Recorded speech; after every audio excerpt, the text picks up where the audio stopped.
Assalamualaikum warahmatullahi wabarakatuh. Selamat pagi teman-teman Biko semuanya.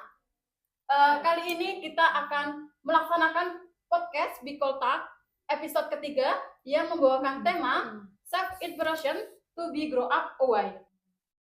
Jadi tema kali ini tadi kan disampaikan ya oleh Putri, yaitu Self Inspiration to be Grow Up Away, yang artinya yaitu inspirasi diri untuk tumbuh lebih dewasa. Oke, sebelumnya saya perkenalan terlebih dahulu ya. Perkenalkan, nama saya Putri Safitia sebagai host dan ini teman saya. Dan saya Abdul Habibur Rahman juga sebagai host. Dan kali ini ada dua narasumber kita, yaitu saya Nandi Fatul Hima. Perkenalkan teman-teman, saya biasa dipanggil Ima. Jadi saya dari Prodi Bimbingan dan Konseling. Hai, salam kenal. Dan saya Dewi Anggita Rahmawati, bisa dipanggil Anggita, dari semester 6 Bimbingan dan Konseling. Baik, terima kasih kakak-kakak Anggita sama kakak Ima sudah memperkenalkan dirinya ya. Mungkin bagaimana sih kabarnya kakak-kakak Anggita ini? Alhamdulillah baik kalau dari saya. Iya, sama aku juga baik. Alhamdulillah. Alhamdulillah. baik di sini kita sebagai host ingin sedikit bertanya tentang tema yang telah kami sampaikan, yaitu kita ada beberapa pertanyaan ya untuk dua narasumber kita ini. Yang pertama mungkin bisa bacakan. Baik, mungkin bisa menceritakan sedikit perjalanan hidup kakak-kakak ini dalam menginspirasi kehidupannya kakak-kakak Ima dan Anggita. Bisa diceritakan mulai dari Kak Ima dulu? Oke, terima kasih. Jadi mungkin saya cerita sedikit aja ya. Kalau cerita dari awal pastinya panjang sekali dari kecil. Jadi saya ceritanya langsung ke perjalanan saya masuk ke Unugiri. Nah, jadi buat sahabat Biko nih, sebenarnya masuk Unugiri itu adalah sebuah keinginan atau mimpi besar saya. Nah, perjalanan hidup saya untuk daftar di kampus ini tuh sangat sulit, di mana saya yang sudah menjadi yatim piatu, sehingga saya berusaha mati-matian ataupun berusaha sendiri untuk bisa dapat masuk ke kampus impian saya. Nah, di sini perjalanan saya sangat rumit, di mana awalnya saya harus mencari uang untuk daftar awal, di mana ada beberapa yang tidak setuju untuk saya memilih lanjut kuliah, sehingga ini membuat sebuah benturan besar dalam hidup saya untuk bangkit ke depannya. Seperti itu saja sih, Mbak. Wah, sangat inspirasi sekali ya dari ceritanya Mbak Ima tadi ya. Mungkin dari Mbak Anggita silakan menceritakan. Kalau dari saya sih hampir sama ya. Mungkin kalau diceritakan di sini tuh bakal panjang dan akan nggak selesai mungkin. Jadi aku ceritakan dari mulai aku masuk ke Unugiri ya, Kak. Kalau dari perjalananku untuk aku bisa kuliah di Unugiri ini juga bukan hal yang mudah, karena banyak sekali pertimbangan dari aku sendiri, dari orang tua dan lingkungan. Karena dulunya kan aku udah kerja, dari SMP udah terbiasa kerja nih, terus kayak nggak ada minat ke kuliah. Tapi seiring berjalannya waktu, aku entah ya menemukan inspirasi atau apa, pengen banget kuliah, lihat teman-teman kayak wah, pengen tuh mencoba hal baru, pengen upgrade dan mengembangkan diri. Terus sampai Unugiri itu buka apa pendaftaran gelombang terakhir. Aku nekat nih coba, terus ngomong ke orang tua kayak aku pengen kuliah. Terus orang tua bilang, kenapa kok baru ngomong sekarang? Terus uang pendaftarannya gimana? Aku alhamdulillah pada saat itu kan habis kerja dari luar kota, punya tabungan tuh. Aku nekat pakai tabunganku itu buat daftar ke Unugiri. Orang tua bilang, terus nanti gimana untuk pembayaran selanjutnya? Aku cuma yakin aja sih Kak, kayak pasti adalah rezeki nanti. Bisa sampai aku semester 6 sampai saat ini gitu. Baik, mungkin dari cerita dua narasumber kita kali ini sangat inspiratif dan juga sangat berat ya mungkin. Mungkin kita bisa lanjut ke pertanyaan yang kedua, yaitu apa sih yang membuat dua narasumber kita kali ini sadar akan betapa pentingnya pengembangan diri. Akan dari Mbak Ima dulu. Oke, kalau dari aku sendiri sih kesadaranku untuk menjadi pribadi yang berkembang dan dewasa itu pertama kali karena perjalanan hidup. Nah, tentunya tidak hanya sekali dua kali ya rintangan yang saya hadapi, banyak sekali cemooh atau sering sekali disepelekan di tempat-tempat yang seharusnya saya harapkan bisa memberikan motivasi untuk saya berkembang. Dari situlah saya memiliki pikiran dan memiliki tekad untuk berkembang menjadi pribadi yang lebih dewasa dan juga berani untuk menerima tantangan hal baru seperti itu. Kalau dari aku sih untuk sadar bahwa kita itu harus tumbuh dan berkembang itu pada saat hampir sama pada saat dapat hinaan atau cemoohan dari orang, sering diremehkan. Jadi kilas balik dari pengalaman hidup yang pahit itu menjadikan aku tuh harus menjadi seseorang yang harus tumbuh dan berkembang. Kayak misal kita dapat hinaan atau diremehkan oleh seseorang, kayak contohnya nih ya, kamu tuh bisa apa? Emang kamu bisa? Kalau kayak gitu kan kita harus punya pemikiran bahwa kita itu harus bisa lebih dari apa yang mereka katakan. Kalau dari aku gitu Kak. Berarti mungkin dari yang dua narasumber ini sampaikan ini, saya menangkap bahwa kalian ini menjadikan hinaan tadi, cacian dan juga bulian sebagai motivasi diri untuk menjadi lebih berkembang. Ya, betul sekali. Oke. Baik, mungkin apakah ada momen tertentu dalam hidup kakak ini menjadi titik balik untuk perkembangannya yang menjadi lebih baik? Dari Kak Anggita dulu mungkin? Kalau dari aku, momen tertentu sih, momen tertentu dan momen yang paling menyakitkan kalau menurut aku ya itu ditinggalkan seseorang yang kita sayang secara berturut-turut, sehingga kayak kehilangan pada saat itu kita tuh kehilangan jati diri kita, kayak semua perasaan kita tuh luruh, terus ini arahnya kemana kita, terus kayak yang menjadikan kita inspirasi tuh orangnya udah pergi, udah hilang. Jadi kayak aduh udah nggak ada siapa-siapa lagi nih yang nyemangatin kita, ngasih motivasi.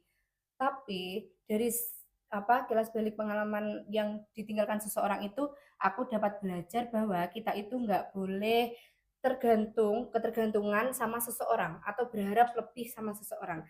Karena yang paling bisa mengerti dan mengendalikan diri kita itu ya kita sendiri. Ya. Oke, mungkin dari Mbak Ima? Ya, hampir sama ya sama kayak Mbak Anggi.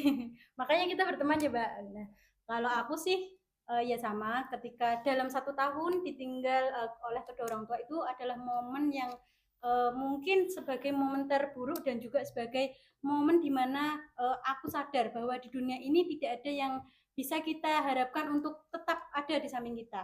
Nah, jadi tentunya dari momen tersebut aku bisa bangkit dan berani mencoba hal-hal baru seperti apa yang membuat saya menjadi gagal itu saya coba tantang dan menemukan bahwa ternyata kalau kita gak mau mencoba kita gak akan tahu rasanya seperti apa. Seperti itu. Wah, hebat sekali ya Mbak Anggita sama Mbak Ima ini sudah kuat dalam melakukan perjalanan hidup hingga sekarang, begitu ya Mbak? Iya. Terima kasih ya Mbak. Terus mungkin kalau boleh tahu itu siapa sih Mbak yang meninggalkan Mbak Anggita itu? Kalau boleh tahu? Kalau dari saya orang tersayang pertama ayah saya itu dari kelas berapa ya? Kelas 3 SD. Sebelum itu kan juga sudah pisah karena orang tua kan cerai gitu ya. Jadi kayak kehilangan peran ayah, kehilangan peran ibu gitu. Jadi aku kan tinggal di rumah sama kakek. Terus pas kelas 3 SD itu ditinggal ayah, kayak belum punya rasa sedih kan anak kecil ya, belum punya rasa sedih. Jadi kayak biasa aja. Aku sadar rasa sedihku tumbuh itu pada saat SMP ditinggalkan oleh nenekku. Nah kayak waduh, nenekku udah nggak ada. Aku bertumpu sama siapa nih? Terus aku sadar kayak ayah udah nggak ada. Aku sama siapa? Masih ada kakek kan sekarang. Jadi kayak apa ya, ditinggalkan orang tersayang tuh sakitnya bukan main. Shock Siap. banget ya Mbak ya gitu. Betul. Berarti sekarang itu di rumah Mbak Anggita sama siapa? Sama kakek sama ibu sih. Ibu kemarin kan kerja dari mulai aku umur 1 tahun sampai aku semester 6 ini, tapi udah pulang kemarin kerja dari luar Jawa. Alhamdulillah. Berarti bisa ketemu ibunya ya? Ya, Tadi dari Mbak Ima itu ditinggalkan oleh orang tua ya. Mungkin dari kelas berapa nih Mbak Ima sudah ditinggalkan oleh orang tuanya? Wah, itu sangat membuka kenangan sekali ya, Mbak ya. Kebetulan sih saya ditinggalkan orang tua itu di tahun 2019. Nah, di saat itu adalah momen yang paling saya tunggu. Di mana selama saya SD terus masuk ke MTS, saya tidak pernah merasakan yang namanya wisuda. Dan saat itu adalah momen-momen mendekati wisuda, bapak saya jatuh sakit. Saya tidak berpikir yang aneh-aneh atau berpikir bahwa bapak saya akan meninggalkan saya, tidak. Saya berpikir bahwa wah nanti kalau saya dapat 10 juara yang dipanggil pasti bapak saya bangga. Nah ternyata saat itu saya sempat menjenguk malamnya, itu bapak saya sudah mengatakan jangan pergi, dan saya menghiraukan itu. Lalu saya tetap berangkat ke wisuda, dan ternyata tidak berselang lama saat proses wisuda berlangsung, sebelum saya dipanggil untuk naik panggung, ternyata saya dikabari oleh guru saya sendiri bahwa bapak saya sudah tidak ada, seperti itu sih. Kalau ibu saya 5 bulan setelah bapak saya. Jadi ibu saya sendiri mungkin agak sedikit merasa kehilangan ya, sangat ya berat bagi ibu saya, apalagi ibu saya itu manjanya sekali sama bapak saya. Seperti itu Mbak. Jadi kalau ibu saya itu meninggal di tepat dari ulang tahun saya, di bulan ulang tahun saya. Jadi itu adalah suatu apa ya, kenangan yang harus aku paksa buka, tapi nggak apa-apa Pak. Ya seperti itu sih. Wah, dari ceritanya Mbak Ima ini sangat sedih sekali ya Mbak ya. Mungkin bisa ambil tisu terlebih dahulu Mbak. Ya terima kasih ya Mbak. Mungkin selanjutnya aja ya pertanyaan Mas. Mungkin lanjut ya, dari pertanyaan sebelumnya mungkin agak membuat kalian agak sedih.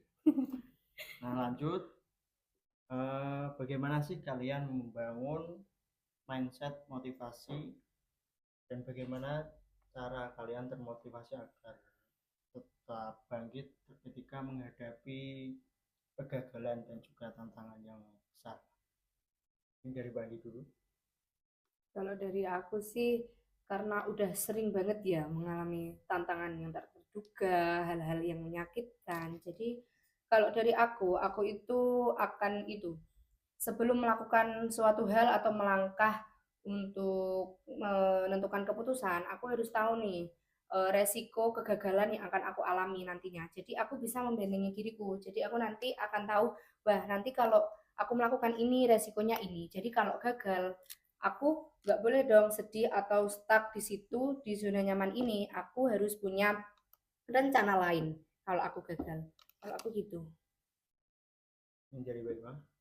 Kalau aku sih mungkin kali ini berbeda ya Mbak ya. Nah kalau aku sendiri dari mindset yang bisa membuat aku termotivasi itu, biasanya aku kan orangnya tipikal pemikir ya Mbak, atau masa jadi tuh aku gampang mikir, apa-apa itu aku pikirin sampai kadang sakit, pernah juga sampai kadang nggak mau makan dan itu. Nah dari situ aku membangun motivasi, yaitu dengan cara menantang pikiran-pikiranku sendiri.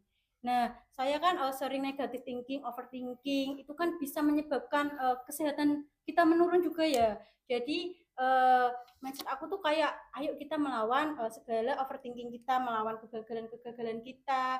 Terus untuk apa sih yang aku lakuin, yang aku aktivitasin di rumah atau di kos-kosan biar tidak gampang overthinking, itu biasanya melakukan aktivitas yang menurut aku bisa bermanfaat dan tentunya tidak membuat sia-sia ya ke depannya. Biasanya kalau ada acara HMP sering-sering ikut, terus kalau ada kajian seperti itu. Kalau aku kayak gitu sih Mbak. Ceritanya mungkin menarik sekali ya Mbak ya. Mungkin ada pesan dan kesan untuk teman-teman Biko di rumah. Dari siapa dulu nih? Dari Mbak Gita dulu. Oke, Mbak Gita dulu. Untuk pesan dan kesannya sih, kalau buat kalian yang masih belum bisa tumbuh dewasa atau belum bisa mengembangkan diri, mungkin bisa belajar dari pengalaman hidup. Kita jadikan sebuah remehan atau kegagalan itu sebagai motivasi untuk kita bisa berhasil ke depannya. Mungkin dari Mbak Ima? Kalau aku kayaknya nggak pesan ya, aku ambil kutipan aja buat motivasi teman-teman Bikotak atau yang sedang menonton saat ini. Jadi kalau dari aku motivasinya gini, kesuksesan adalah milik mereka yang memiliki tekad bersungguh-sungguh untuk mencapai tujuannya. Dan kalau kamu berani mencoba kegagalan, kamu akan mendapatkan hasil yang kamu inginkan. Mungkin seperti itu saja, Mbak. Terima kasih. Terima kasih. Sangat menarik ya pesan dari narasumber kita kali ini. Tepuk tangan terlebih dahulu. Terima kasih kepada narasumber kita yang sudah meluangkan waktunya untuk hadir di podcast kali ini. Semoga dalam pengalaman atau menceritakan semua tadi bisa menjadikan kita contoh kepada kami dan teman-teman Sobat Biko. Baik, kami sebagai host izin pamit undur diri. Apabila ada kata-kata yang kurang enak atau kurang pas, kami mohon maaf yang sebesar-besarnya. Sekian. Wassalamualaikum warahmatullahi wabarakatuh.